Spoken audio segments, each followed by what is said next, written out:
Welcome to episode 11 of After the Breach, a podcast for whale enthusiasts by whale enthusiasts.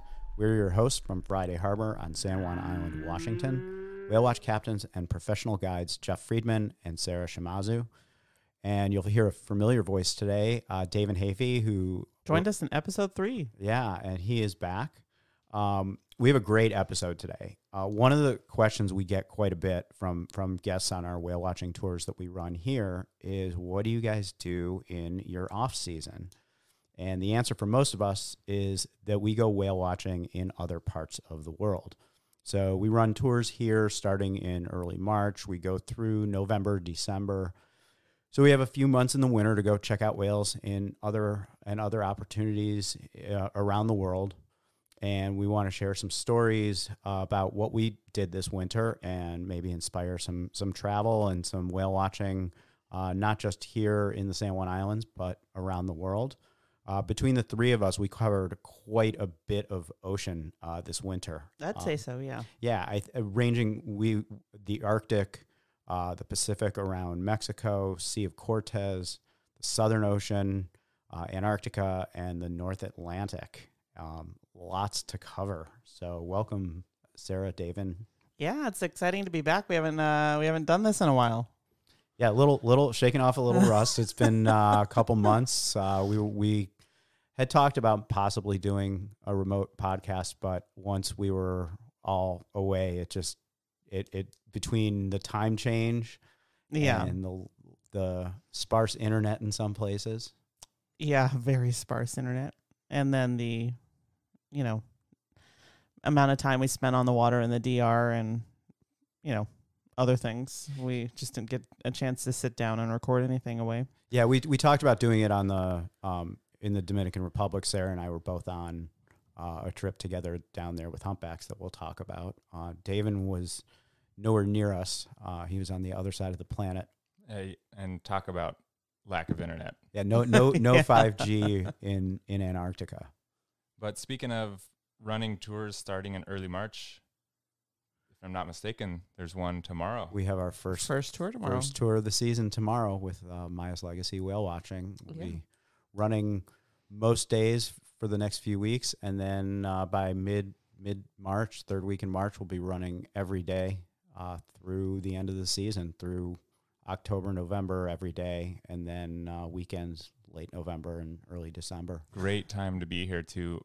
March and April, the last few years have been pretty strong with whale sightings, I feel like. Yeah, and the wildlife has been off the hook too. We took the boat out on Saturday and just bounced up to Spiden, and there were already baby mouflon sheep bouncing around. Awesome. And we did have some killer whales going through here the last few days. Yeah. Yesterday even, yes. Yeah. Actually, and was it 2 days ago? Right in the harbor. We had 2 killer whales right in Friday Harbor. Yeah, I think they came inside of Brown Island, if I heard correctly. Yeah, pretty cool. So yeah, come on out and join us on the water. Daven, let's start with your adventures this off season. You went to both poles. I went to both poles. I spent, September in Greenland and Arctic Canada. We made it, I think, to 79 degrees north latitude. So that's less than 700 miles from the North Pole. Wow. And then spent 2 months in Antarctica. And wow, we saw a lot of stuff this off season. So the land with bears and the land without. Very important distinction. They do not share the same home, penguins and polar bears. They live in opposite sides of the planet. We did see both, but in their respective locations for sure. What was in either pole, like one of the most interesting things that you saw species wise that you wouldn't have maybe expected to see, or low expectations of seeing, but you did end up seeing? That's it. Actually, it's an interesting point. The low expectations. I was thinking a lot about what we were going to talk about today, and I was trying to think of the best encounters that I had with really any species, whether it was whales or otherwise. And the best and most memorable ones were always when we weren't expecting anything, right? Like we were just kind of cruising around, just putting ourselves out into the wilderness to see what we could see, and something somewhat unexpected happen. And those are the moments that stick with you because you just, time just freezes and you're in that moment because you weren't really expecting anything. And the moments where you're really, really hungry for that expected encounter and you might not get it or it might not go the same way that you envisioned it, don't always stick with you the same way. And so we saw a lot of different species. I've got a few stories that were just, I don't even know how to describe them. They were just remarkable. But one of the unexpected ones was in a place called Baffin Bay between Baffin Island, Canada, and Greenland. And we were just off of this shelf that dropped off from about, I think, 300 feet to several thousand feet. And right along that shelf, we were just trying to cover some ground, cover some miles. And we just kept coming across group after group after group of northern bottlenose whales, which are a species of beaked whale that can dive. I don't know how they know this, maybe some sort of a tag that they can measure distances underwater, but they can dive in excess of 2 kilometers below the water and hold their breath over 2 hours. And so that's a big, big dive. They're going to need to, come up for air and spend a significant amount of time near the surface recovering from those dives. And so they'll come back up to the surface for 7, 8, 9, 10 minutes as they're just kind of recovering and gathering that next round of oxygen. And so we saw, 7 or 8 different groups of probably 7 or 8 northern bottlenose whales. And they just loiter near the surface of the water for, minutes on end. They were really, really easy to find, really easy to keep track of. And they're surprisingly big. They're bigger than killer whales. Yeah, I was going to ask. I'm not familiar with those, so I don't even know what they look like. They're very odd looking, and great description. I mean, they are. They just have this kind of like bulbous like melon that's and very they're a beaked whale. So they have kind of like a bottlenose. They're named after bottlenose dolphins. Like you think of that bottlenose beak. But that melon is just impressive. It makes you wonder. We'll put a photo or like a picture up. In the show notes. Yeah. But when we first saw them, we thought they were killer whales because they do have a pretty substantial dorsal fin, and we thought it was a group of female killer whales, or a group with a female and a couple other females and some juveniles or subadults from a distance. And we got closer and closer, and then you could actually see when we got close enough that bulbous melon coming out of the water, and we realized what they were, and we're like, man, we were not really expecting to see these guys. And then they just kept coming, and it was right along that shelf, like right where it went from relatively shallow 300 feet down to several thousand feet. So they were definitely working that shelf for whatever they were looking for, probably squid, I'm guessing. Yeah, and I actually saw the southern bottlenose whale this winter in Bremer Bay, which we'll talk about later, but I saw bottlenose dolphins. Very cool. So we got the bottlenose covered, but yeah, they're pretty unique. They're almost 40 feet long, 36-ish feet long, I think, is the northern. In excess of 30 feet, yeah. And what are they doing down at 2 kilometers? I mean, what are they preying on? Well, that's the thing. Like when you talk about these animals diving to such depths, it's not like just this quirky superlative, right? You're not just diving that deep with your buddy Brian to say like, hey, let's set a personal record today and see how deep we can dive. They're doing that to dive into deep waters to be effective predators. They're diving into these depths with tremendous pressure, total darkness, and they're not there just to kick around having fun. They're looking for food. And so what they're looking for at those depths generally is squid. Wow. Yep. It just kind of puts things in perspective. Sometimes we think we're pretty remarkable species, Homo sapiens, and then there's these other species out there that are routinely diving well below 1 mile below the surface of the water for a long time, foraging, like doing going to work, basically. Yeah, that's incredible. What and you did, and I remember you were texting me at one point. You did see belugas up there. Oh my gosh, yeah. So I'm gonna try to remember everything that we saw in just 1 month. We were really mostly working the Daven Island shoreline in Arctic Canada, and a little bit we tried to reach Ellesmere Island, which is way high up in the Canadian Arctic, but it was completely blocked by sea ice. But we got to cruise along the ice edge, worked around northwest Greenland a little bit around Baffin Island. And in the early part of September, we did come across, we were on shore. We were just kind of hiking around. We'd seen a couple polar bears earlier in I believe that day or maybe the day before. And we were just kind of like carefully walking around, making sure that it was safe for everybody else to come ashore. And we came up over this ridge that looked down into a really shallow cove on the other side. And we just saw probably 8 to 12 belugas coming into those shallows, and then off in the distance a few more. And we thought that that was like, oh man, this is going to be the highlight of the season, seeing a couple dozen belugas.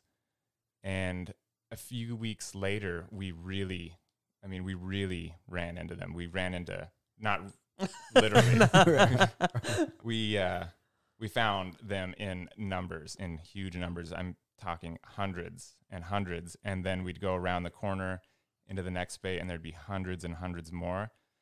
And man, there was this one day, it was nasty weather no matter where you went. And we just went into a bay that I think maybe one or two of us had ever been in before on Daven Island, just to get out of the weather. And I think it was blowing like 50 knots on the outside. And we went into this bay and it was maybe blowing 30 knots, which was just on the margins of us to be able to launch our Zodiacs and be able to cruise around safely. And we had spotted some beluga. We didn't know how many, a couple off in the distance. We were going to try to launch the Zodiacs, take them to shore, get people off on shore, and then walk around this point to see if we could see them from shore. And when we did, the whole shoreline, I'm not sure what was happening, but the whole shoreline was just covered with polar cod, like at the high tide line. I'm not sure how this occurred. I know that polar cod school up in massive, massive, massive schools at that time of year. We don't know if it's like for reproduction or if it's safety in numbers or if they're feeding. I scouted around. I asked a couple biologist friends of mine if they knew, and it's still kind of unresolved why the polar cod were doing this. But for some reason, a lot of them got stranded high and dry on the beach, and then there were just tens of thousands of them in the shallow water adjacent to the beach. And we came up on shore, walked over this little high point, and in this bay tucked behind this point were well over 100 beluga whales, like 30 feet from us. Wow. That's amazing. And they were there to, they were there for that reason. They were there to exploit the polar cod.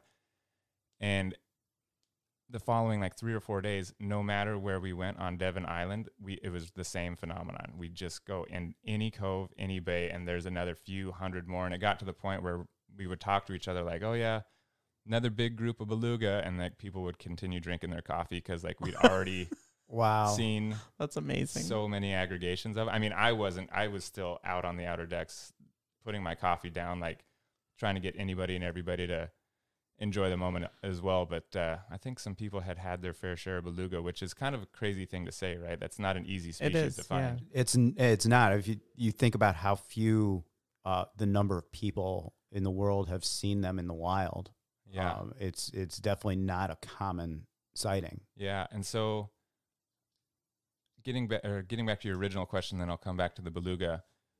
We saw in the Arctic, in Greenland and Arctic Canada, we saw humpback whales, of course, minke whales, a lot of fin whales, sperm whales, northern bottlenose whales, narwhal, wow, and beluga. I think that's the exhaustive list of the whales that's we saw incredible. There. Yeah, but the beluga, no killer whales. No, so that's it. That's actually interesting. I was on the lookout. I was waking up at sunrise, which in the Arctic in the summertime is early, like 3 a.m. every day, looking for orca, because I think, Sarah, you're probably aware of this. They've been seen more and more and more in the Arctic as sea ice kind of retreats. And we saw 2 dorsal fins in the span of a month. But I talked with a lot of people that live in some of these high latitude northern communities, predominantly Inuit communities, that have been seeing them more and more. And I did talk to 2 people on Baffin Island who had seen a group of killer whales challenging a bowhead whale just the day before we arrived. Wow. Yeah. Yeah, I was just reading a paper about how they're seeing more evidence of predation or attempted predation on bowhead whales by killer whales, like not necessarily witnessing the actual interactions, but seeing the scarring left behind on bowhead whales. Yeah. And so the people who live in those communities are seeing them a lot. We never really had a good look at them. We saw 2 dorsal fins off in the distance. We didn't really see any others up there, but we saw a lot of other species, and that was cool. And the beluga, it really reminded me of this conversation. I think Sarah's heard me talk about this a number of times. Jeff, I don't know if you have, but years ago, when I say years ago, I mean like 2 years. I guess that's technically accurate. Years ago, we had someone on our boat who knew a lot about whale language, but didn't really know much about whale biology, which I thought was a super niche thing to know about. So I kind of asked her a few more questions, and she said she worked in research and development for some artificial intelligence research program that was using artificial intelligence to try to crack whale language.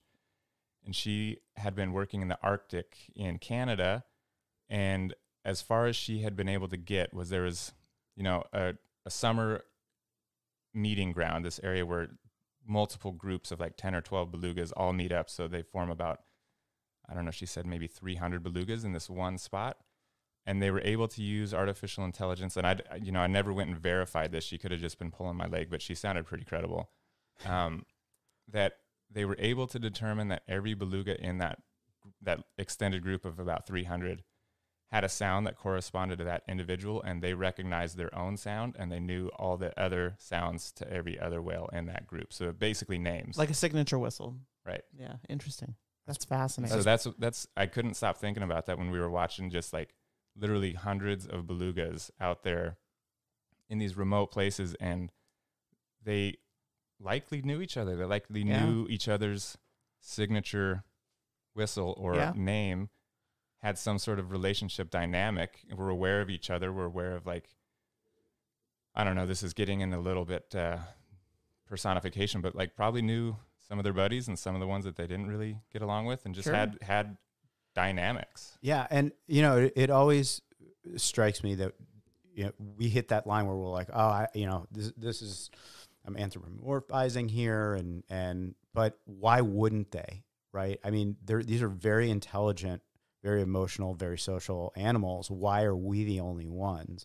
We're not as unique as we like to think we are. That's exactly right. I did hear on one of my my humpback trips that researchers are starting to think that we'll be able to ID individual humpbacks by listening to, at least the males listening to their singing, because they all have distinctions in their voice. And so why are we the only ones? Yeah, I mean, a lot of unknowns, right? How can we really know that? I guess that's maybe one of the advantages of this research and development that's taking place, that a lot of us are like, wow, I wonder what good that's going to do the world. But it could crack open some deep, deep mysteries that are happening out there. Absolutely. Let's move. Let's fly to the other pole. You don't even want to hear about the narwhals, huh? No, I do. Yeah, I can't. We can't skip over that, because that's just. Yeah. So we were. Let's return back to the Arctic for a moment here, Jeff. Yeah, we were in this bay. Gosh, what was that? That was the day after we had seen 10. We saw 10 polar bears in various different locations in one bay, all before breakfast, and that was just like, I can't even put into words how incredible that is, to see so many apex predators basically doing exactly what they're supposed to be doing without having to worry about any kind of outside interference. And so we'd had a really great day the day before, and we were just planning on taking the ship into a small bay and just putting the Zodiacs in the water and just going for a cruise around some icebergs, just looking around at beautiful landscapes, really. And a few of us were on the navigation bridge actually the deck right above the navigation bridge with a couple guests, and just, scanning around. You never know what you're going to see. And one of the guests said, "Whoa, what's that?" And I turned my binoculars to where they were looking, and I was looking down the blowholes of 3 narwhal. Wow. And they were like 200 feet from the ship. And I raced outside to the outer decks. They disappeared because they're pretty flighty animals. They still are a source of food for a lot of very, very rural northern communities. And so they understand that engine noise probably is bad news for them. So they don't really hang around for very long. So we basically just stopped the ship and just scanned for 30 minutes in all directions, seeing if we could find those 3 narwhal. And after, I don't know, maybe half an hour or so off in the distance, we saw a group of like 80 of them. Wow. Probably a mile and a half Amazing. away, and they were all swimming really close to shore. I mean, you probably could have waded out in the water and touched one of them. That's how close to shore they were. And so we thought, well, we'll give this a shot.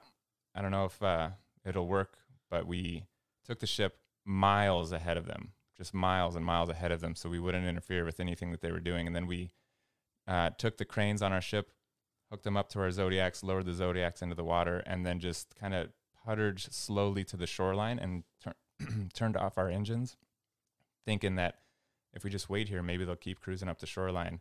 And we never saw them. Wow. Never saw them from the Zodiacs. They're pretty clever. That's amazing. Just to get even from a mile away, well, and 200 feet, that is absolutely incredible. Yeah. They're really, really, really difficult species to see. Yeah. Yeah. I mean, talk about how few people Yeah. get to see those. Yeah. Bucket list. Yeah, absolutely. Yeah, that's one of the things. If you go to the Arctic and you're like, man, you know what? I don't care what we see, as long as we see a narwhal, I would probably just eliminate that expectation. Yeah, better stay home at that point. Yeah. All right, now let's go to the Antarctic. Man, I don't know where to begin. That's like, tell me about your life there, Jeff. Well, I have, one of the things that I remember, and I can't remember, I may have been in Florida or the Dominican Republic at this point, and you texted me, you're like, hey, I'm on the ship. These are some iPhone photos of killer whales hunting, like right by your ship. That's true. Like the That is true. iPhone photos, I'm going to post those in the show notes. I mean, it was shocking that they were iPhone photos. Yeah. So I spent January and February in Antarctica. And before I moved to San Juan Island, that was a big part of my life. I'd spend pretty much the entire Antarctic summer down there for years. And then when I moved here, I kind of scaled back. And then when I met Olivia, I really scaled back. And so this was my first kind of big trip back to Antarctica since certainly since March 2020 when COVID hit. That was the last time I had been in Antarctica. And then before that, I hadn't really spent 2 full months down there for a while. So this was a really nice, good long chunk of time. And see if I can just rattle off the list of the different species we saw down there. We saw Peale's dolphins, hourglass dolphins, southern bottlenose whale. That's a hard one to say.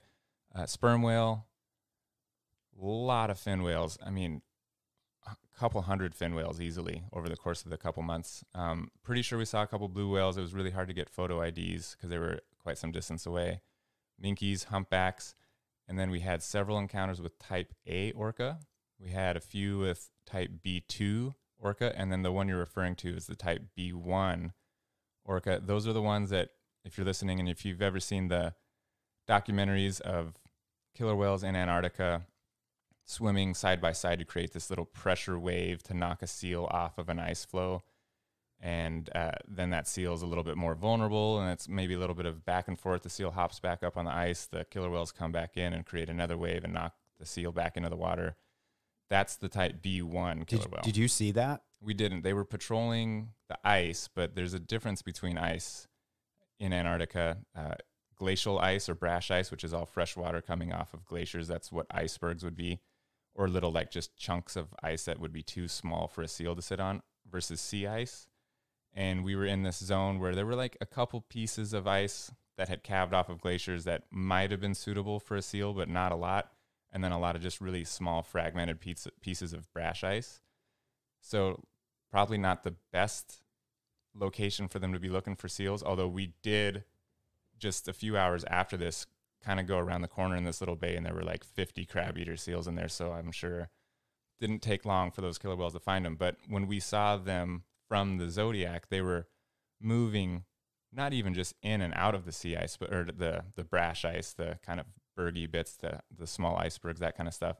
But they were just going like right through it. They'd surface right in and amongst it, which I hadn't really seen that before. I've seen them avoiding ice and navigating it pretty expertly, but I've never seen them really like just kind of sloshing right up through the middle of all of it. And they were cruising around through all of that. occasionally pausing at a little bit bigger piece of ice and just kind of looking up, nothing there, and then they just kind of keep moving on.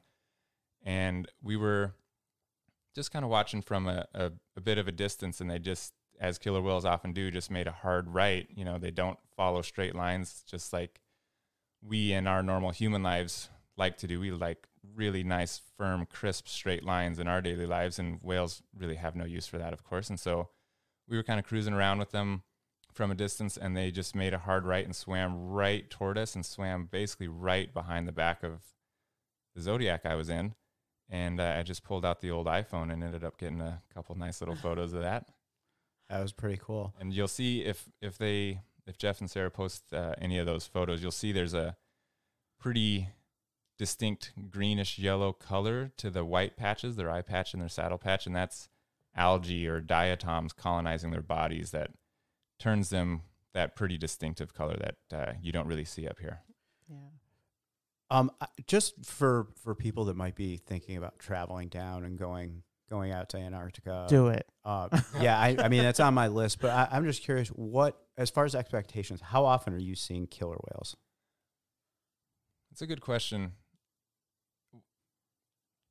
I'd say every voyage is a different amount of time. Some voyages are 10 days, some voyages, like that one we saw them on, was 22 days, and it included visits to South Georgia, which is a whole another remarkable place that I could go on for days and days talking about, as well as the Falkland Islands and sometimes Cape Horn, sometimes the South Orkney Islands, just kind of depending on which voyage you go on.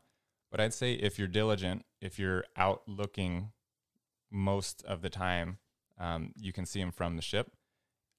Sometimes those sightings are kind of fleeting, and you have to maybe be going north and they're going south, and you can't really turn a ship around that quickly and still get to where you're trying to go. So it might be a fleeting look, but you usually do see them, at least from the ship.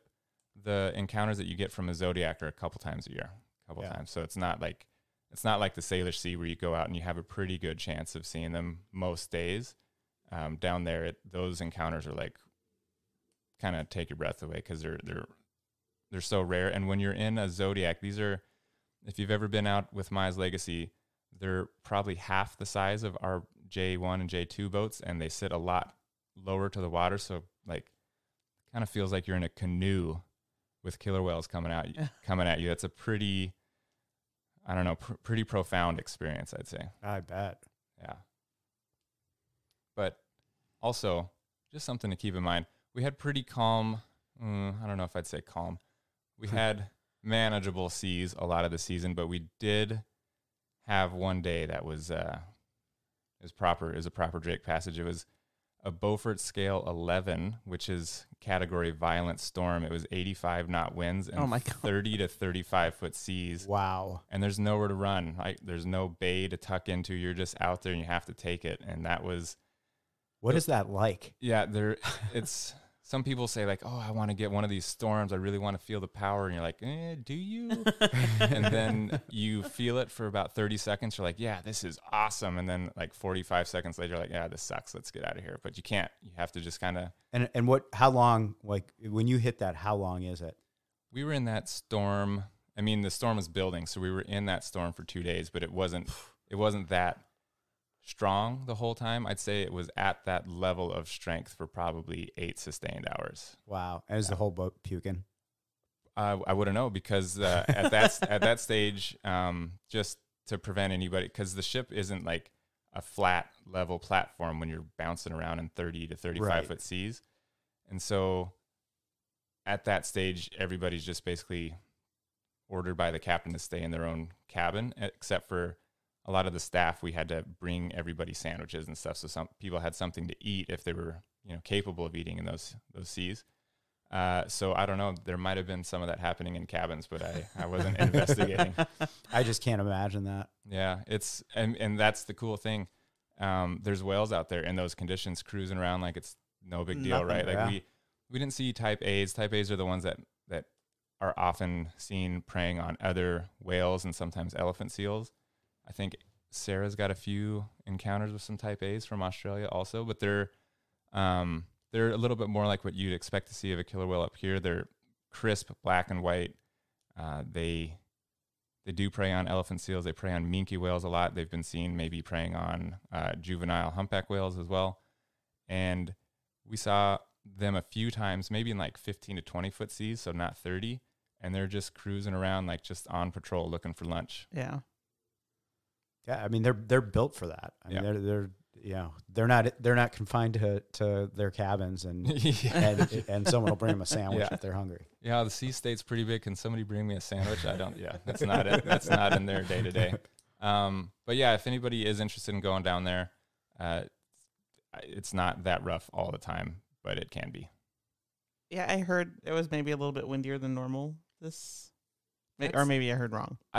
I was feeling that. I don't have any data to back that up, but I also haven't looked for that data, but it felt, the storms felt stronger this year, and they felt more just like pervasive. Like they're just everywhere. Like even in the protected waters of the Gerlache Strait, we were running into 50 knot winds regularly, which is, wow. I mean, Antarctica is known for being a stormy, windy place with several different varieties of wind, including katabatic winds that just race down mountainsides and can kind of come out of nowhere. But usually there's somewhere calm to go. And this year it was just like, man, it's just a windy year. I'm not quite sure what that was all about. And I don't know if that was like, we're all coming back down there for the first time in a couple years. And we're like, oh, I guess I forgot how windy it is, or if it really was a windier year. But it just, I talked to a lot of coworkers and everybody kind of had the same sense of like, man, this is a particularly stormy season down here. Interesting. I mean, it was windy in Bremer, but it was not that windy. Well, and it was windy in the Dominican Republic and the Sliver Bank. But I mean, you always get some wind, and we'll talk about this a little bit later. But there's some the crossing to get out to the Sliver Bank. It's not the Drake. It's definitely not. You're not hitting weather like that. But anywhere I think that you go to experience these incredible wild places that are either completely or very largely untouched by the society and culture of humanity.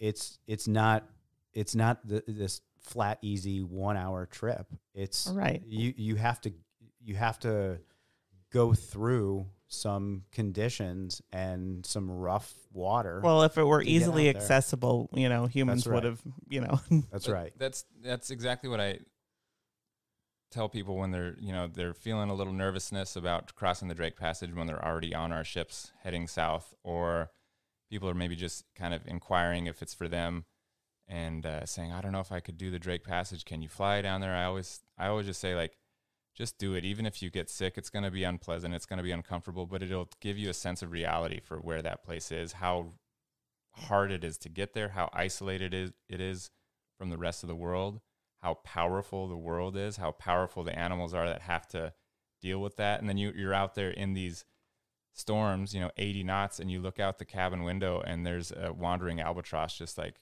cruising around like it's nothing. Like this is exactly what it's been waiting for. Like, oh, look at this free source of energy that we're all just going to kind of do our thing with. It's amazing. Like, it can be uncomfortable, like you said, not a 1 hour easy trip across calm seas. It's an investment of your comfort for sure, but ultimately extremely worth it, as those adventures usually are. It's part of the experience, and it's part of, I think it builds the appreciation of what those special places are when you actually have to go through some not so easy experiences to get there.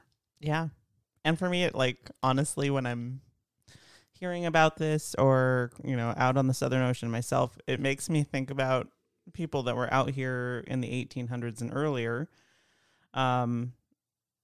with no technology that we have now. And they were out there. Like, there was no help coming if they needed it. They were that intrepid and that. Oh, I think about that all the time when we're in our comfortable ship. And, if you're feeling a little chilly, you just go into the sauna and then you go grab like a dessert and a whiskey, whatever the comfort is that you're looking for in that time.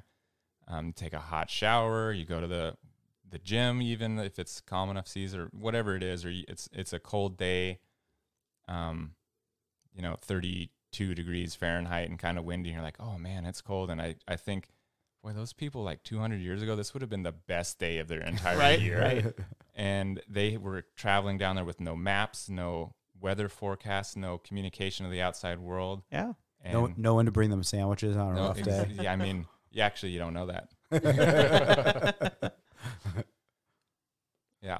I could go on and on and on, but I think Australia and Mexico and the Dominican Republic have some interesting encounters this off season as well. Yeah, before we move on, I think one of the things that we should do for the show notes is put together a map of where we all Just covered. like a map of the world. And I mean, it almost is. And then maybe a species list, at least in terms of all the different whale species that we between saw. the three of us. Between the three of us. That'd be cool. It's pretty remarkable. Yeah. One other thing about that, just kind of to wrap up the polar regions, and you talking about them being somewhat isolated, hard to get to.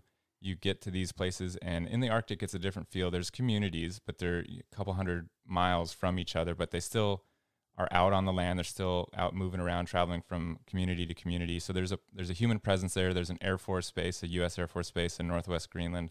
So there's a human presence there, but it's not readily felt or seen once you get away from the communities. And then in Antarctica, the only signs of civilization you see might be another ship that you see once every several days or a research station. And so you get to these places, and when you see these colonies of penguins that are several 100,000 birds, and then there's colonies of petrels in the hills above, or terns or skuas or whatever the species are, depending on where you're at. And then you see all the seals and you see all the whales. They're not just down there getting fed by, a grocery store. They're there because that's where the food is. That's where the life is. I always come back to that phrase, life creates the conditions that are conducive to life. And you have all those animals down there that are hungry, that are feeding themselves, that are feeding their offspring. It just speaks to how much life is in the ocean that's available for all those different animals, all those different predators, the penguins, the albatross, the toothed whales, the baleen whales, the seals, and they're all, looking quite healthy, quite robust, looking very, very well fed. And it just kind of how prolific the scale of the food web down there and even up north in the Arctic is just, it's hard to wrap your mind around. And it's also really beautiful when you think, man, if you just give life a chance, just look what it can do, right? It's just everywhere. It's amazing. And I had a parallel experience with the breeding waters on the Sliver Bank for the humpbacks, of just watching different life, and where we're not involved and we're not in the way, and watching what that does. It's pretty remarkable. And to witness that is definitely perspective and life-changing for us. It's one of those things, I think the more people that can experience that, the better off we will be, because it really changes. I think it changes your perspective of who we are and what we're doing here, and what is the real world. I think you get this, you very quickly come to the realization of the real world is not the stock market and investments and inflation. The real world is what you're witnessing out in some of these incredibly natural places. That Yeah, brings expands our bubble. It just expands the bubble that we live in, right? Well, it brings me back to two conversations I've had in the past.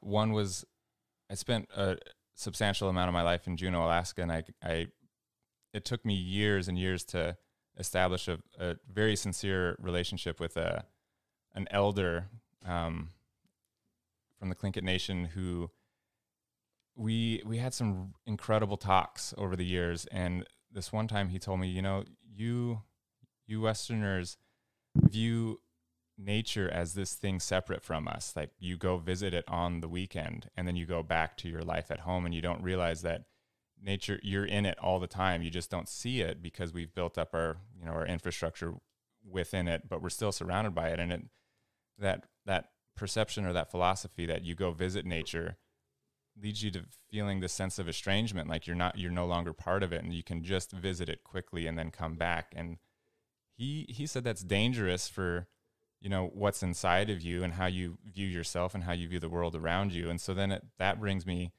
to another conversation I had in Antarctica. This woman was like, oh, I don't want this trip to end because then I'll have to go back to the real world. And I understood what she was getting at, and I approached it delicately. You know, I didn't want to pretend like I knew anything that she didn't already know, but I just was trying to remind her, like, this is the real world too. Like, we're a biological species living in a biological world. Like, we're here.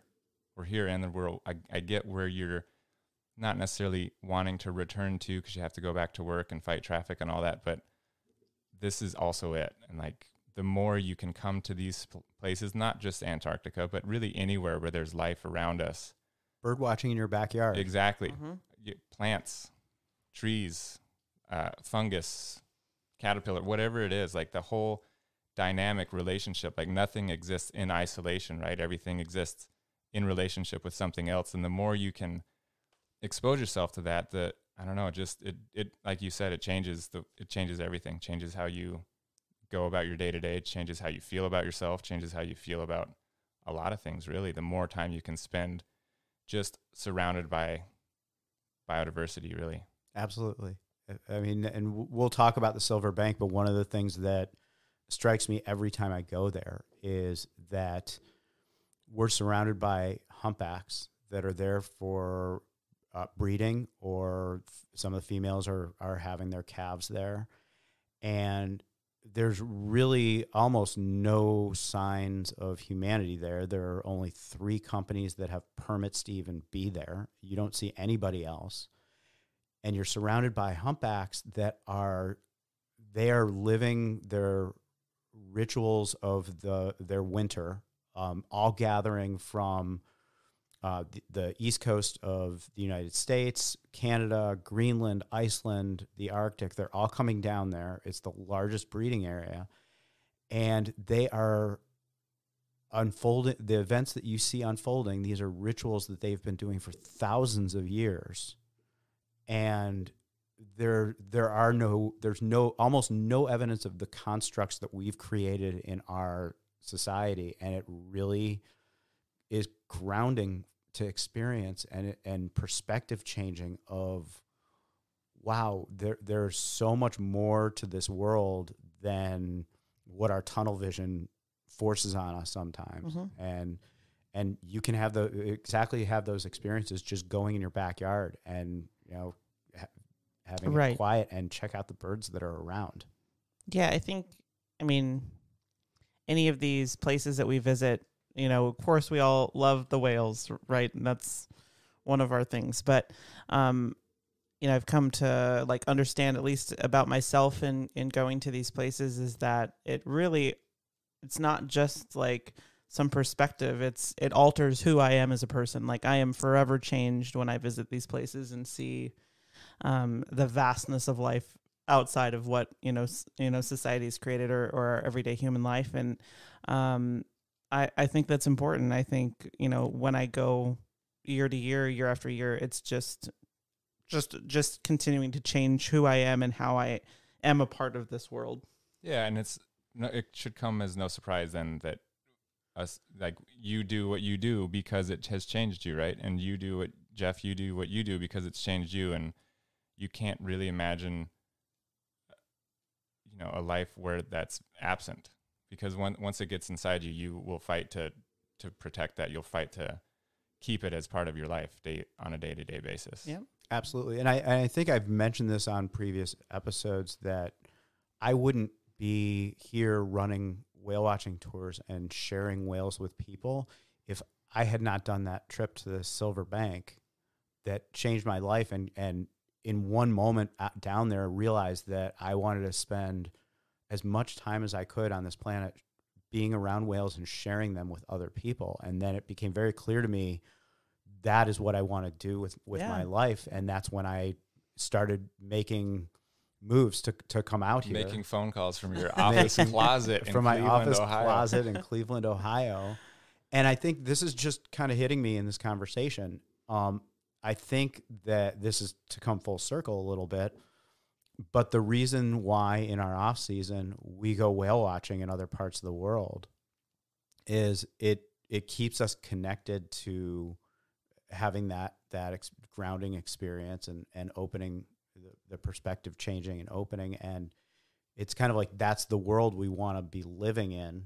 And so why wouldn't we spend our off time doing that? Yeah, too? exactly. Yeah. You just want to keep like literally your finger on the pulse, like feel the heartbeat of the living world that we belong to. Right. And we are so fortunate being here and what we get to experience here in our day-to-day life running tours, but there are other magical places out there with whales and wildlife. And others, other species. Olivia and I just drove across the country from Wisconsin just a week ago. And I mean, it doesn't have to be whales. It doesn't have to be in these faraway places that are hard to get to. Like the Midwest, Nebraska, the Central Flyway, that place in the springtime, the amount of birds that are moving through there going north to the Arctic, just the prolific scale of just the northern shovelers, for example, or the snow geese or the sandhill cranes, like individual species. And then you take them together and you just see how much life is around you, and you can understand the journey they're on. They've got a couple more 1,000 miles to go forage on the bounty of life in the short summer months in the Arctic, and then they'll come back in the fall. Like you can find it in a lot of places. You don't have to travel to the end of the earth to find all this. Yep. Absolutely. We're getting deep. We are getting so deep. I love it. It's deep, great. like a northern bottlenose whale, like 2 kilometers. We're 2 kilometers down. Nice.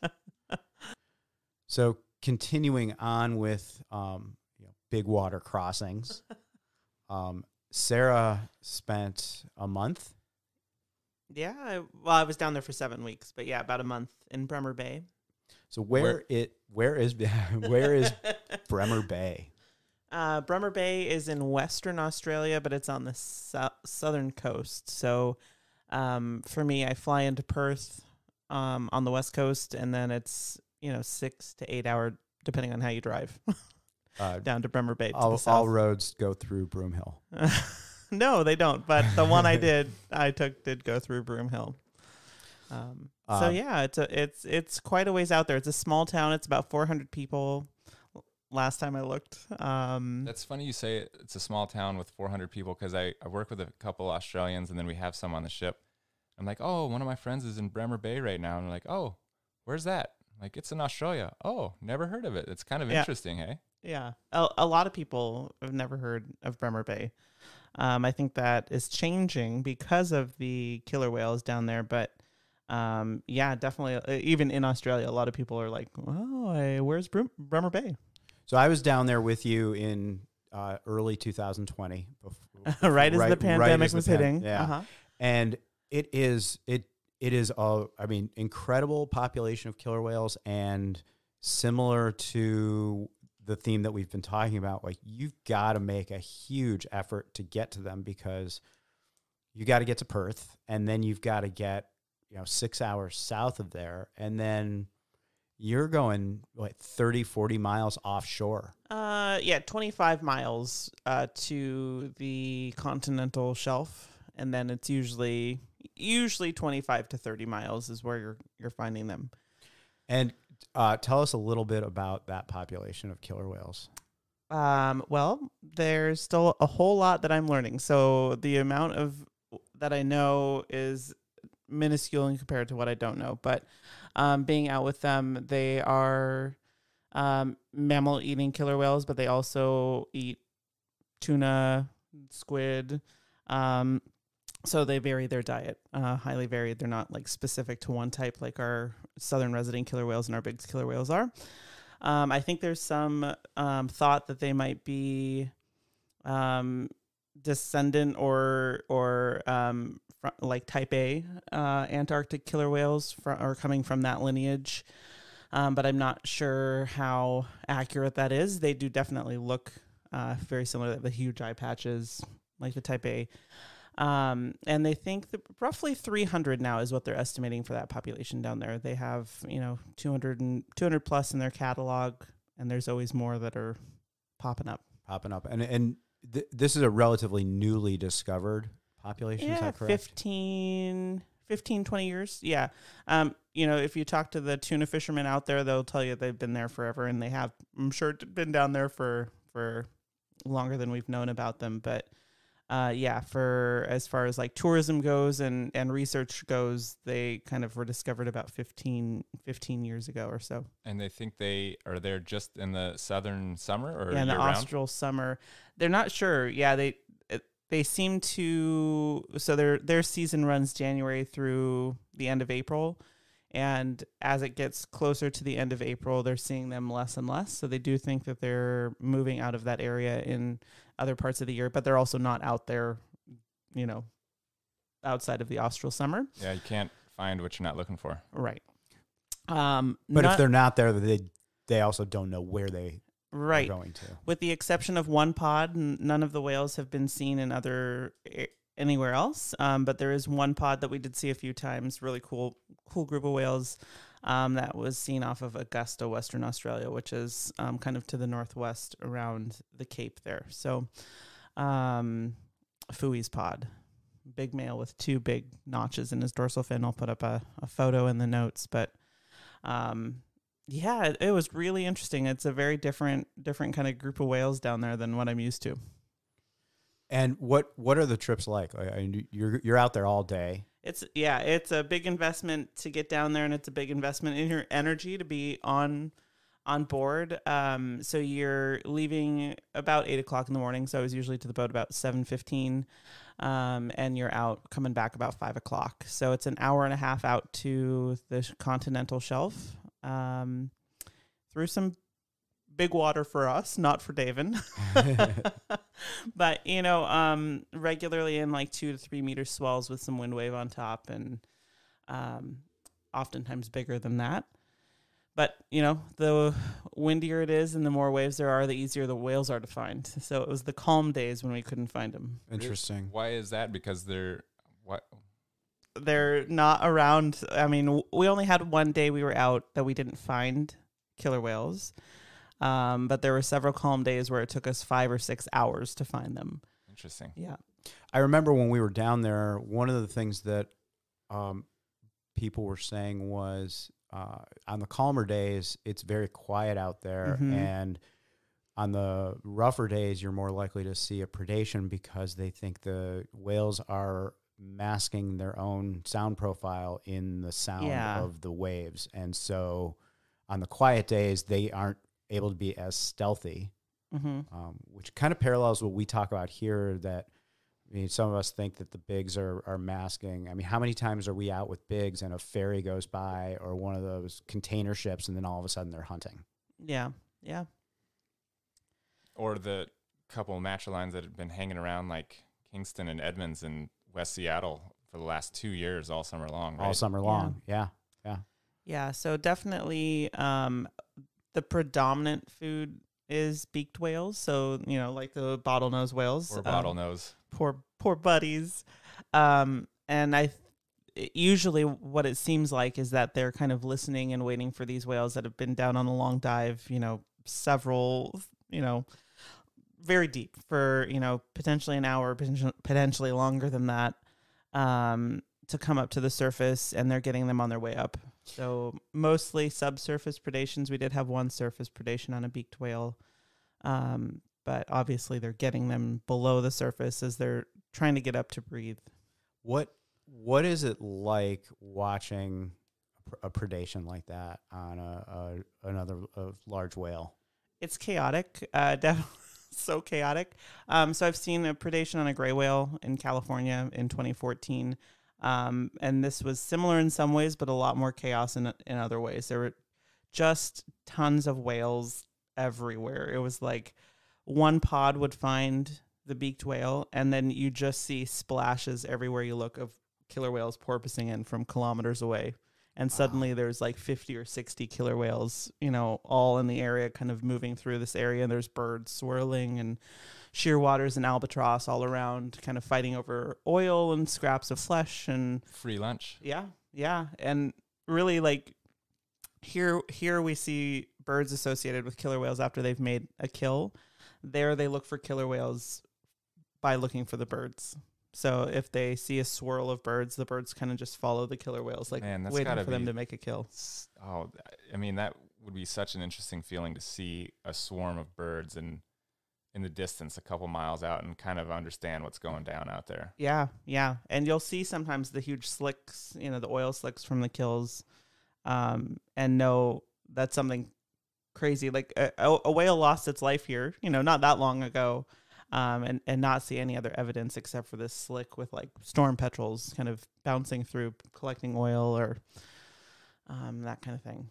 And you were collecting data out there. I was, yeah. So for Orca Behavior Institute, kind of just basic. Monica will be back on to kind of talk about this more, but there's a research methodology that has been used with the southern resident killer whales that we've used with the big killer whales, and we'll be using with northern residents as well, where we're just kind of collecting information about like how fast the whales are moving, are they, how, you know, what their orientation is, other basic information. And we wanted to see, would this research methodology show us anything? Would this work for a very different type of population of killer whales? And it seems to. So I was going to ask what your experience was with that. Yeah. It's a little tricky when they're like super spread out. Sometimes I just have to pick a group of whales. How crazy is that? Sometimes I'm just going to have to pick a group of killer whales. Yeah. But the really cool thing about it is that we can kind of look at this data over time as we get more and more years of this collected, and see how behavior potentially could change as other factors are brought in. Prey availability, you know, anything really. Are you doing, have they already started a photo identification catalog? Or were you helping to start that, or? So they have a photo catalog from 2015, I think was the one I had, and they had one from 2019 as well.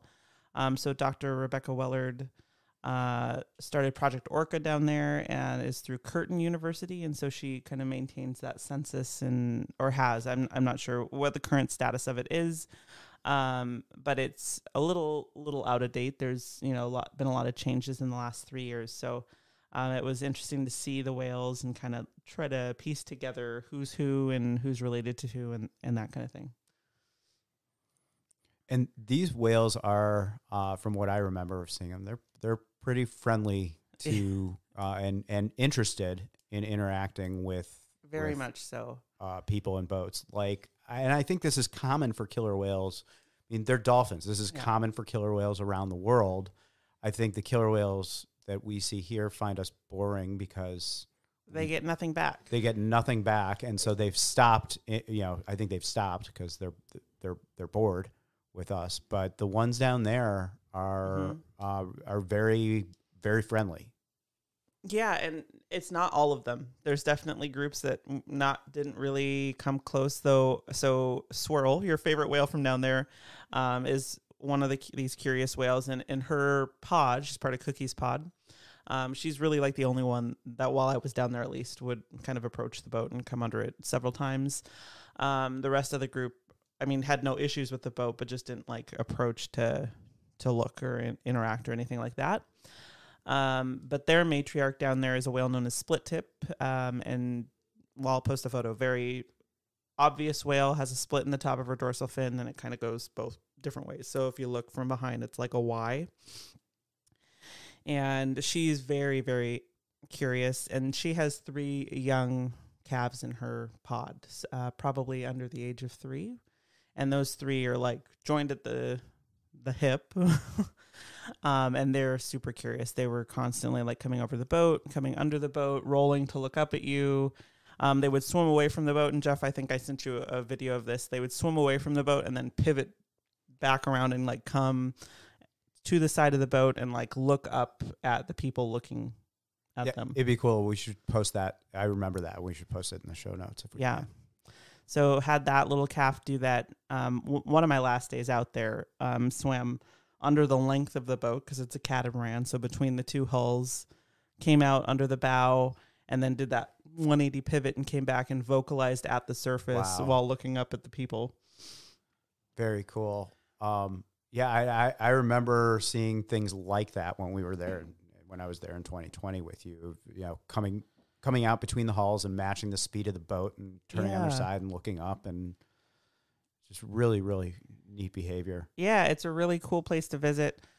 There's only 2 boats that go out of there, and I highly, highly recommend Natural Lease Charters. They've been doing that. They were the first ones to start down there. I really am impressed with the way they operate. One of my biggest criteria for any operator I go out with is acting responsibly while you're out there, and they were just amazing to be with. So highly recommend Natural Lease Charters. They've still been having amazing stuff. They just had this like crazy surface predation on a Cuvier's beaked whale like 2 days ago down there. Seen one of those in 8 years. Yeah. In Antarctica, for about 10 seconds. And those are the deepest, longest diving whales. I think they just set a record a few years ago, like 3 hours and 42 minutes. Wow. Something like that. And are you planning on going back next year and continuing the data collection? I would love to. Yeah, that's the plan. That's the plan. Well, I would like to go with you. Yeah. Yeah, I know I would love to go back. I haven't talked to the folks down there, but that would be amazing to continue kind of looking and gathering this data and seeing how, if it changes over the years or how it's staying the same, what whales are using the canyon system at different times of year or, the same month over multiple years. Because they do say they see seasonal changes, like Cookie's Pod, for example, leaves, I think they said the end of February. They usually don't see them after that. And they'll have other whales move into the canyon system. So, speaking of other whales, and I'd love to grab one of those photos from you to post in the show notes. A few times you saw long-finned pilot whales. Yeah. That was my first. So we actually had some other, I had several firsts down there. But long-finned pilot whales and a couple hundred at a time. Wow. Yeah, super big social structures. Yeah. As far as, we can able to infer, I suppose. And also really deep diving whales. Yeah, and super big dorsal fins, like really wide. The males have crazy. Very cool looking. So we had a couple, actually saw them my first trip out for the season there. And it was really cool. It was just a quick visit with them, and they were kind of spread out, and I was like, well, that's okay. We saw pilot whales. I'm stoked.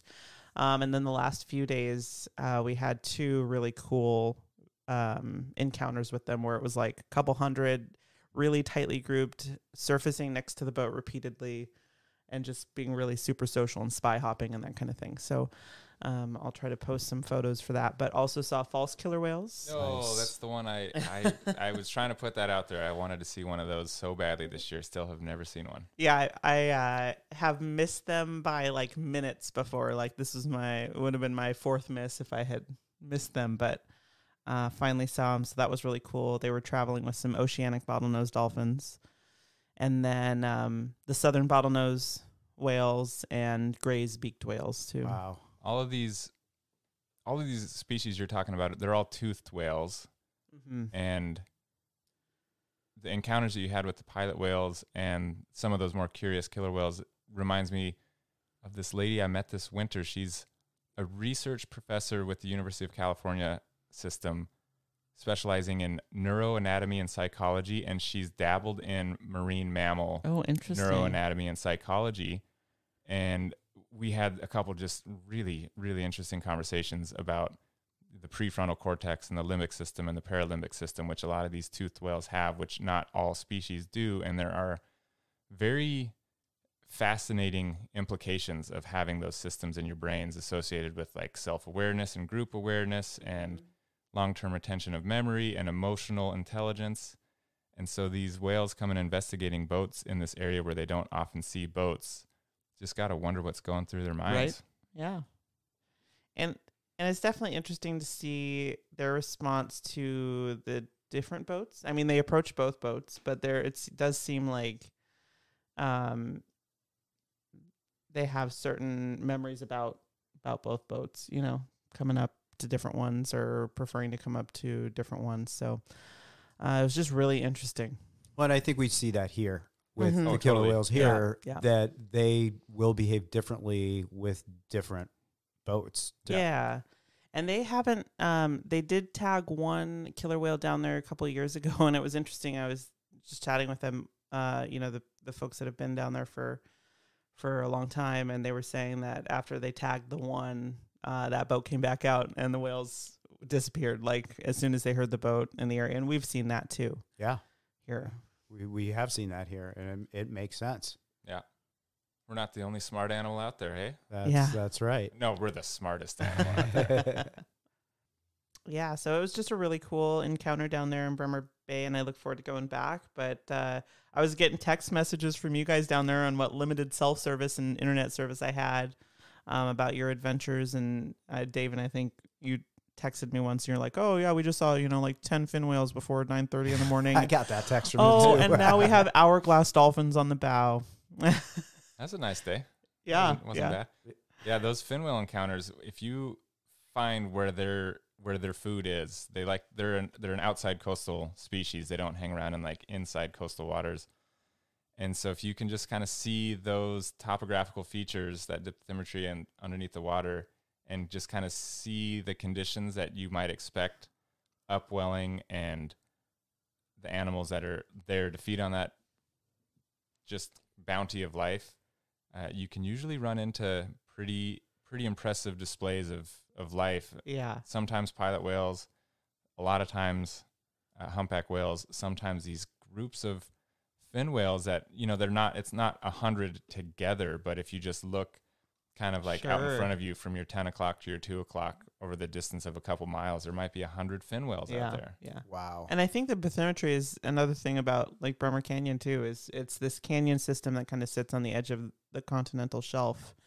And there's some like deep water natural gas leaks and that are kind of creating this ideal environment. And then you get these three different currents that are all coming in, one from the south, one from the east, one from the west, northwest, and creating this really rich upwelling during the austral summer. And that's why we get these killer whales out here, but they're feeding on, squid and tuna. The tuna are coming down and they're young. And just a ton, but the crew there have done, work on documentaries, and so they've seen huge giant squid, like 18-meter giant squid down there. The biggest eyeball in the animal kingdom. Yeah, crazy. So it's just amazing. Like, when you pay attention to the bathymetry and this underwater topography, and just seeing kind of where all these like perfect storms of life, are created. It's amazing what you can find. And what is honestly, like, the ocean as a whole is kind of a big desert, but there's these hot spots of life where the conditions are just perfect, and then you're in for a treat. Sounds like an amazing experience in Bremer, Antarctica, the Arctic. But you had your own amazing experiences. I did, and one of them was really last minute. I remember you texting about it. Yeah, I had planned 2 weeks back-to-back trips to the Sliver Bank, one with you, and then right around Christmas, the opportunity came up. I got a text message with a last-minute inquiry asking if I would be interested in joining a few other of the whale watching guys out here, and including Gary. Gary, who was on. Been on. He's been on. Gary Sutton. He and Jared Towers, and then a couple other of the one other whale watcher from Friday Harbor, and one from Victoria had chartered a sailboat for 10 days, and we're leaving out of Cabo. We're going to go up into the Sea of Cortez and then come back to Cabo. And hey, you want to come along?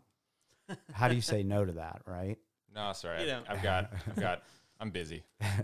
And I had no idea what to expect. I've never been down there. I mean, I knew there were humpbacks down there because I knew there were a lot of the humpbacks that we see in the summertime up here are down there for breeding and calving. So I knew there was a good breeding ground down there. I had no idea, like going in, I knew the geography of the breeding area, that it was, off of Cabo up into the Sea of Cortez, all the way down to the mainland. I don't know if it's Puerto Vallarta or what is down there. I can't remember, but it just seemed very spread out from all the sightings reports that I've seen on like Happy Whale and stuff like that. What blew my mind was right off of Cabo, close to shore, to 10 miles offshore, all the way to the east, to where you get and go up into the Sea of Cortez, there were humpbacks everywhere. It was, and even the people that I was with were commenting that it was like being in Maui. There were a ton of humpbacks. That's one of the things we were just kind of chatting about before we got on these microphones was like when you go to Antarctica, really, maybe a few locations in the Arctic, like especially the Bering Sea, the amount of humpbacks you see, like in the when they're in the thick of their feeding, there's too many to count. And we were just talking about, Baja, Mexico, the Dominican Republic, Australia, Antarctica, the Arctic. These are all areas that were commercially whaled not long ago. Absolutely. And there were some decades there where it was hard, if not impossible, to see any humpbacks. And thankfully, we all now have stories from this year, from our actual lives, where we've gone to places where you just described, like they're just everywhere. It's everywhere. Well, and look at what we get to see, what we have seen change up here in the last 10 to 20 years, in the huge growth in the number of humpbacks using this old feeding area that was empty for 100 years. Yeah. It was cool. A lot of the humpbacks down there, we were able to get IDs on through Happy Whale, and it was interesting. I think a lot of them that we were IDing were from Monterey. We did get a couple Salish Sea, none of the like familiar ones that although we did at one point, we thought we found Valiant, but it didn't. It turned out to be another whale with the same same part of the fluke missing. But too interesting. There was a group of two that had two whales that were ID'd from Alaska, which you think about that migration, that's a long way. And one of them had sightings in southeast Alaska, but also all the way up into the Aleutian Islands. Nice. And so that all the way down to Baja is a long way. That's the gray whale migration as well. Yeah, yeah. It's effectively the same route. Yeah. That's crazy. And then we did get a cool ID on one that only had one other documented sighting on Happy Whale, and that was from 2006 in Maui. So that was it's like, where have you been? Yeah. Kind of cool. It's just so cool to think about that migration, to know that, you don't just make that without, I guess, being taught or shown the way. Like your mother's going to teach you that when you're a calf, and her mother would have taught her that when she was a calf, et cetera, et cetera. And there's these migrations that happen not just from Baja to San Juan Island, but sometimes Central America to Alaska, thousands of miles each way, both ways, every year.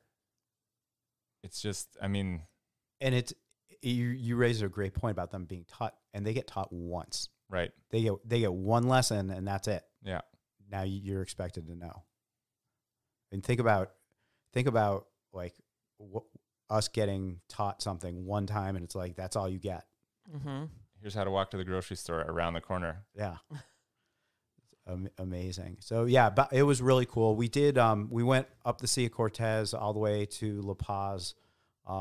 Highlight of La Paz was the awesome whale museum. Yeah, you've been going on about that. It must be pretty cool. Well, the number of skeletons that they had in there, from all different species of whales and dolphins. They had sperm whale. It was really, and they actually had a preserved fetus of a dwarf sperm whale that had washed up. Just really, really incredible.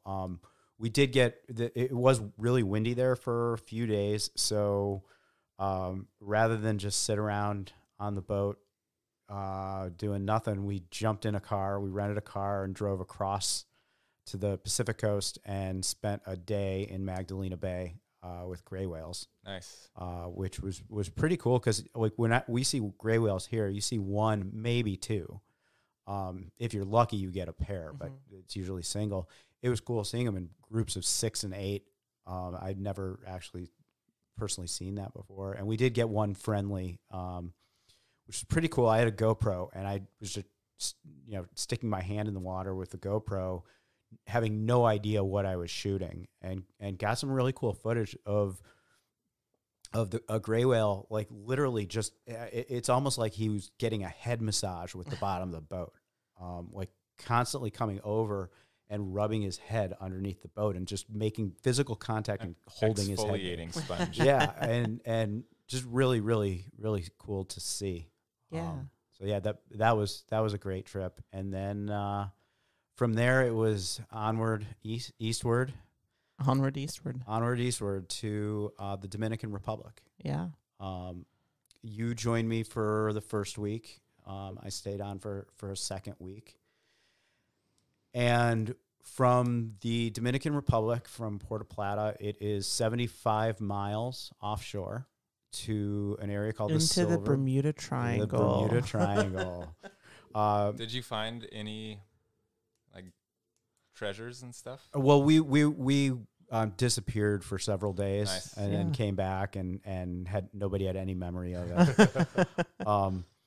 And you may have, if you listened to episode 7, we talked with Gene Flipsy, who's the owner operator of Conscious Breath Adventures, who we were on board with.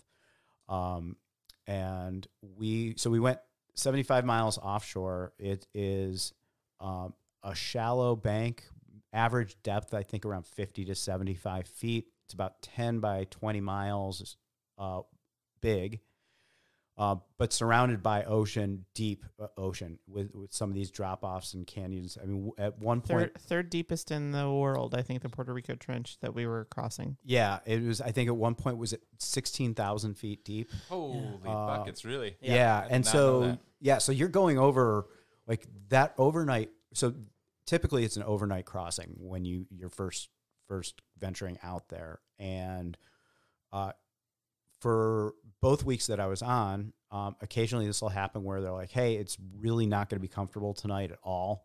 And so we're going to make the crossing tomorrow during the day, and it's still not going to be comfortable, but we'll bring you sandwiches. right. And it's one of those things where you almost forget when you're out in those conditions, and you're just like, it's about a 7 to 8 hour crossing. And, at some point, which doesn't sound all that long, but when you're in big seas, it can drag on, and you forget why you're going, and all you can think about is this is really uncomfortable. But once you have that first encounter out there, it's like, okay, worth it. Totally. It's like, and then you can do it again, right? Yeah. There's some times where you're like, man, I am glad I did that. I don't know if I'd ever do it again. But you know that you can get through discomfort, right? I have a friend that I work with who is a phenomenal photographer. She's an incredible photographer. And I asked, what her approach is to being a professional guide. She's also worked as a biologist, won a huge prize with the BBC for photography.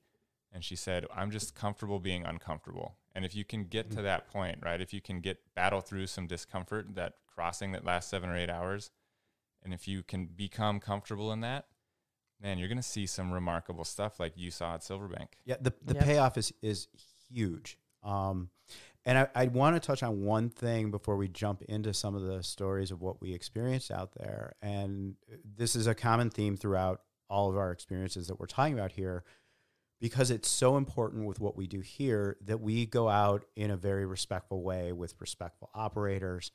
Mm-hmm. And some people get a little bit uncomfortable hearing about we are getting into the water with humpback whales out on the Sliver Bank. It is permitted. It is a sanctuary out there where they limit the number of, I think it's around 700 people a year that get to go out under permit. 699 because you went twice. And so you think about the number of people and you are restricted to a very small part of the bank. You can't. It's not like you can just go wherever you want. It's all 3 permit holders. The companies that have permits are restricted to the same part of the bank. And one of the things that they tell you early on in the orientation, which I think is really good for expectation setting and also perspective, is the majority that we will see a lot of whales during the week. You're out there for a full week. And almost all of the whales that we will see, we will not even think about getting in the water with. That it is only done under the right and most respectful circumstances. And it is always up to the whale or the whales that you're in with is if that encounter will continue or immediately end before the guide always gets in first. And sometimes those encounters end as soon as the guide gets in the water and it's done. You move on, you go whale watching. And when you come across whales that fit the criteria for getting in the water, you try it again. When all the people get into the water in a very specific, quiet way, if the whales aren't comfortable, they move on, you're done. The magic is when you get into the water with resting whales that are totally aware that you're there. Sometimes it's a mom and calf. Sometimes it's a male and female adult. Sometimes it's a mom and calf with a male escort who is hoping to breed with the female. And they are completely 100% aware of your presence and totally cool with it. Yeah, everything you're just describing years ago, and this is more than 2 years ago, I don't know, 10, 15 years ago, I was working as kind of a field biologist / ranger at a brown bear sanctuary in Alaska. And there's a few of these places in Alaska. The most well-known ones are like Brooks Camp or Brooks Falls and McNeil River, where you see all these photos of bears standing in waterfalls, catching salmon, leaping up the waterfall. And those are the two famous ones, but there's a handful of others around Alaska. And it's very methodical how you even get to that general area. And then once you're to the general area, it's very methodical on how you walk to the creek, and you can only be in one place. You can only make so much movement. There can only be so many people there. It's the human presence and the human movement is very controlled so that it's predictable, right? We're not a threat. We're not a source of food. We're not making any sudden movements that the bears aren't expecting. And when you become predictable in a very non-threatening way, then those animals are aware you're there. They look at you and they're like, oh, look at those stupid bipedal things that never seem to fight or eat or anything. They just stand around like geese. It's probably pretty similar. I mean, you can't necessarily take terrestrial and marine wildlife and assume everything's happening similarly. But like when we control ourselves and limit our movements and approach cautiously and slowly and methodically, and then we're predictable, then you can actually have these encounters that you're probably talking about, as long as you're doing it in the right way. Absolutely. And it's not like we're all cannonballing off the side of a boat in the path of traveling humpbacks, like with a Corona in your hand, blasting music off the boat. Right. So, I mean, sometimes it takes an hour or longer before we even try.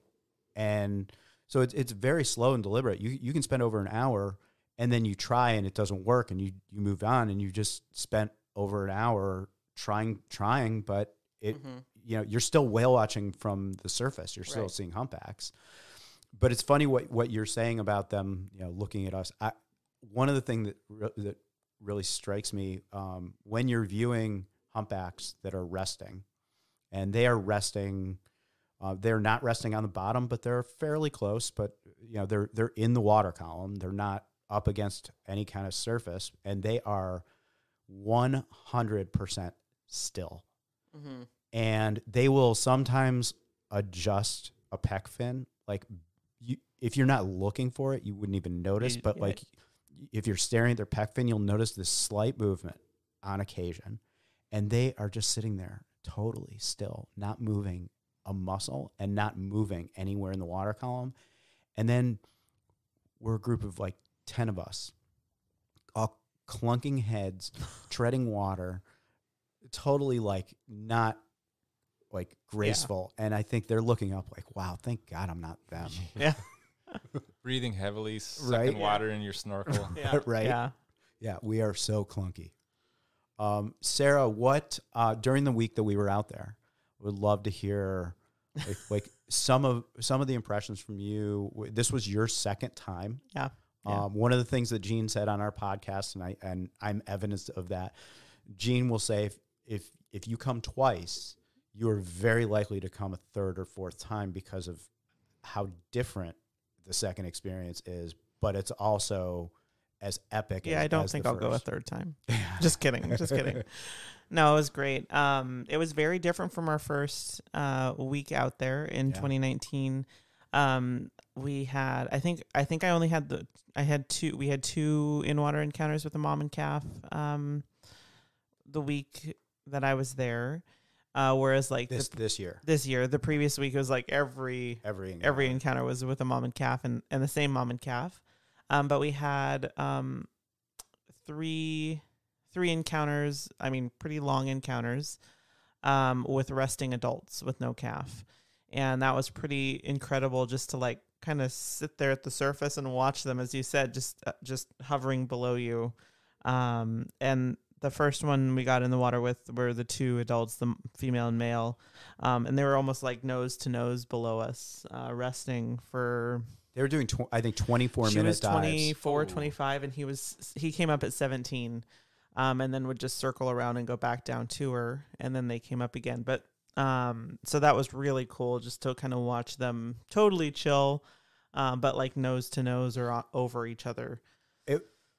One of the things I'm learning after doing this was my 5th and 6th week down there, is that it's amazing to be in the water with a mom and calf. I mean, it's just, it's magical. But the encounters with the adults, the resting adults, are typically they have been the longest encounters that I've had. And like, you know, we're whale watching here at the surface. We're not going to stay with humpbacks that are doing 24-minute or 17-minute dives. But when you're in the water with them and you're hovering above them for 17 and 24 minutes, you're watching them and they're not even moving. And that 17 and 24 minutes goes by really fast because, I mean, they might be 50 feet down, but you can see them. Yeah.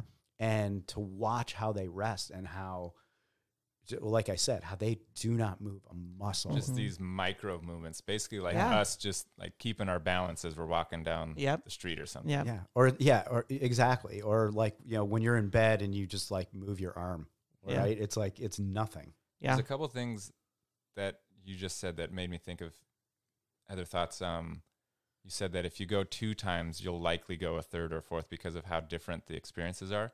And that's wildlife generally, right? Like every time we run a trip in the Salish Sea, we try to say, whatever expectations you have, leave them on the dock because every trip's different. So it's the same as an extended 7-day trip on Sliver Bank. It's wild animals it's not a canned experience, right? It's not like, okay, we're going to go see X, Y, and Z, and this is how it's going to be.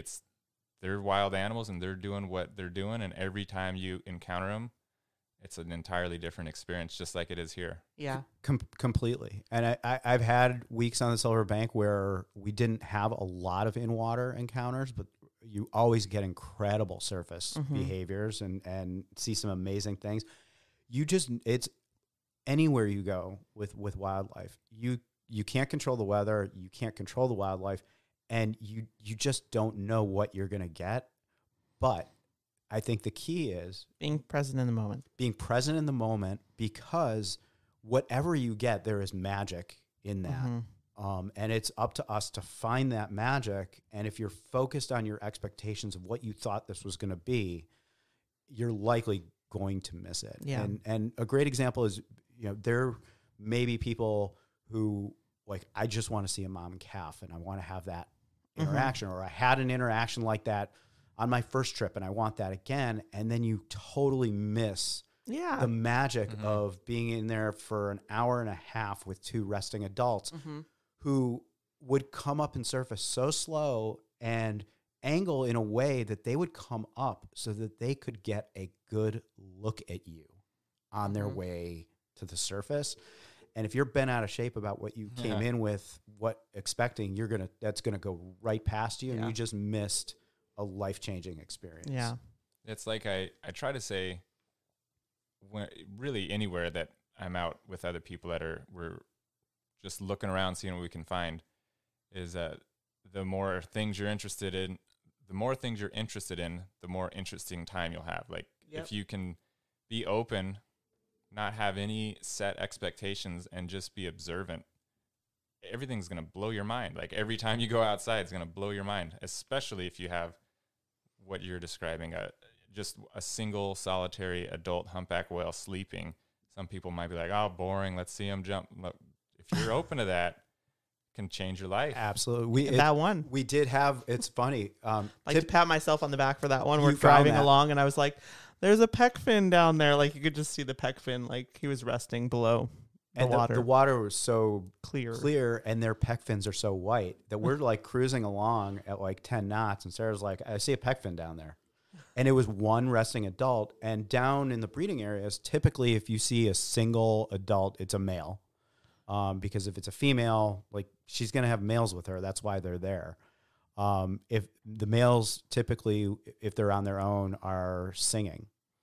And he was resting in a position where you would think he was singing. He was kind of, head down, which is what they do to broadcast their song through the water column. But he wasn't singing. He was resting. So we were saying he was on mute. Yeah, our mute singer. But he was a cool whale. But we did get in the water with a singer, and that was, I think, probably the standout for me was. I lived in Maui, and so I've heard whales in the water before when I was snorkeling, but never so close, and you could feel it in your body. Oh, yeah. Like you can... I haven't had it with humpback whales, but other species, African lions, when they're roaring, you can... It's like you're at a Metallica concert or something. I don't know why I chose Metallica. I'm not actually a fan of that band, but I was trying to think of something loud. But you can feel it like in your sternum. Like you can just feel it resonating inside. And that's, you can't duplicate that. It was so loud we could hear it without the hydrophone above the water. If you were sitting there treading water and just or even in the boat. Or even in the right, you could hear it sitting in the boat, not through the hull. Like you could hear it above the water. It was so, we were 200 feet from it. And then as soon as you get in the water and your ears are below, it's blasting. And we do have a recording of that. So we do, and we can. I can post that in the show notes as well.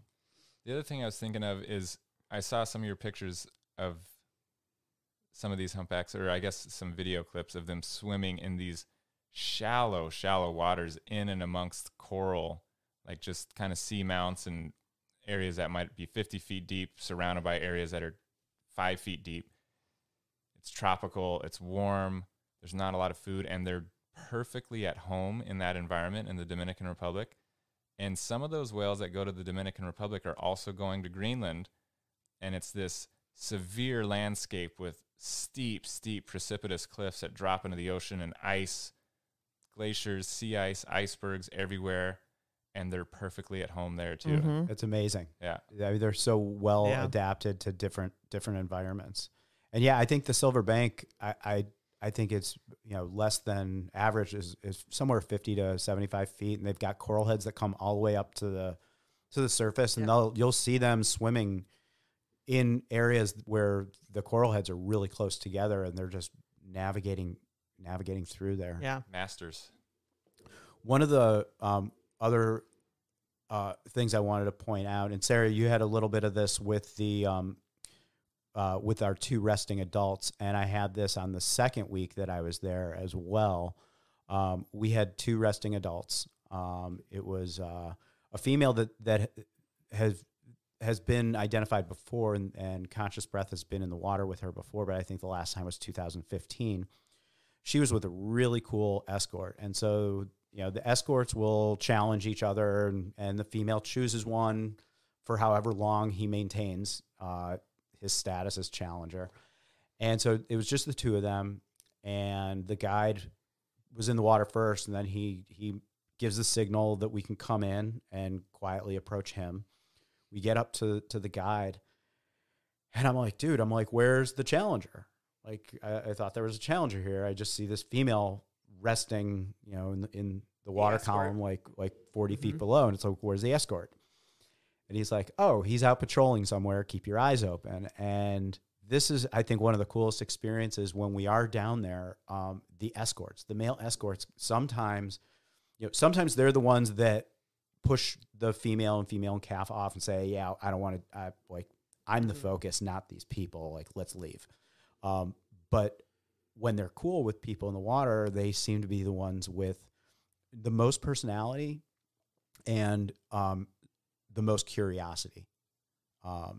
And so I'm looking around, and finally I just see in the distance, just very faintly, a white peck fin. That's all I can see. And it's just moving. He's at the surface, and it's just moving from right to left. And then he's coming into view a little bit, making a turn, and coming straight at us, very slowly, very gracefully. And they talk about this, Conscious Breath talks about this in terms of like what to do in the water, that they're incredibly aware of their surroundings. And there will be times where you have a fully grown 40-foot, 80,000-pound humpback whale. A school bus coming at you. It's coming straight at you, and don't move. They aren't going to touch you. Be predictable. Be predictable. They are not going to touch you. They know exactly where you are.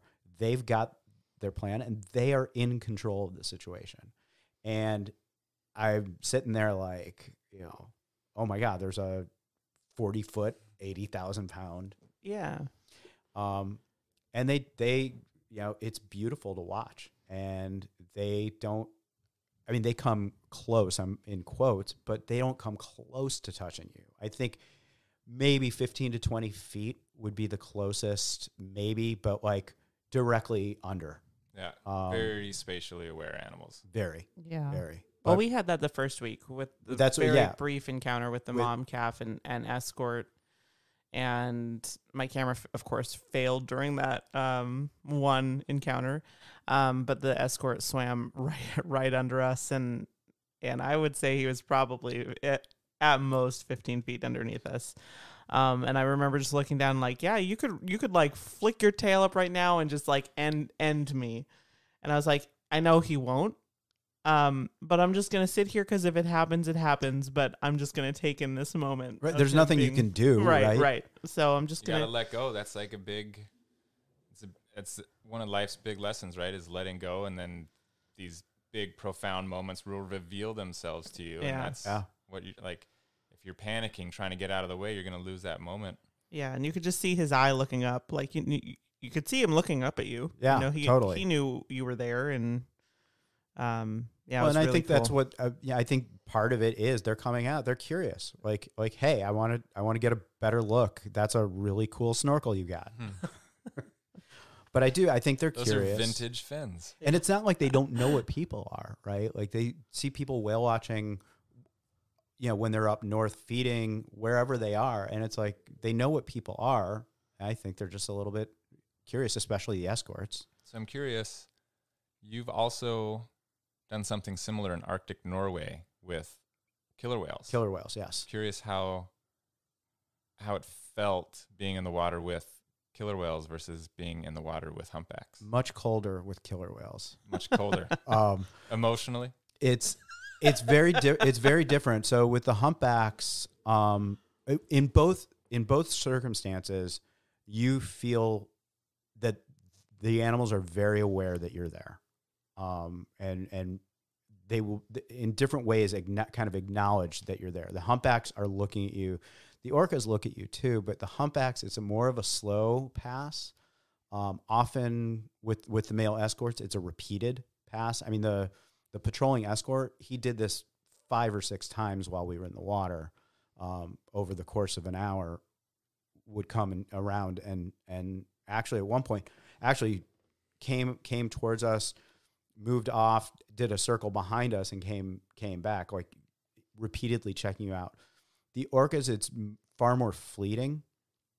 It's like almost like a head nod. It's a look as they're going by and as they're feeding. It's just them like raising their chin. Yeah, at you. yo, what's up? And hey, so dude, Fisher hopping.